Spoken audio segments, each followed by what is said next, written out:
ఒక్కసారిగా అయితే సడెన్‌గా ఏమైందో తెలియదండి. మార్నింగు బాగానే ఉన్నాం. సడెన్‌గా 10 అయింది. తర్వాత నుండి ఏమైందో తెలియదు. ఒకటే తల తిప్పేసింది. ఇంకా కాలు, చెయ్యి కూడా కదిలించలేకపోయాను. అలా అయితే అయిపోయింది. అలా అని ఇంకా ఏం కాదు ఉండిపోతానులే ఎక్సలెన్స్ ఎక్కాయి కదా! అనుకునేది ఇంకా హాస్పిటల్‌కి వెళ్ళనని అంటున్నాను.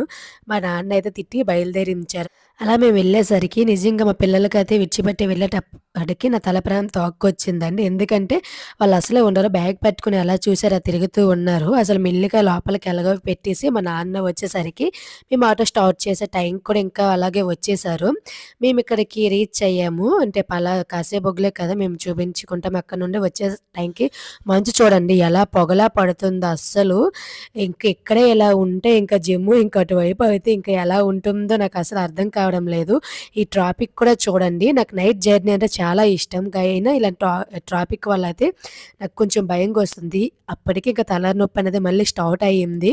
అక్కడికి వెళ్ళేసరికయితే ఇంకా మేడం అనేది ఇంకా రాలేదు. ఓపీలు తక్కువగా ఉంటే లేట్‌గా వస్తామన్నారు. మేమైతే ఓపీ తీసుకొని అక్కడైతే కూర్చున్నాము.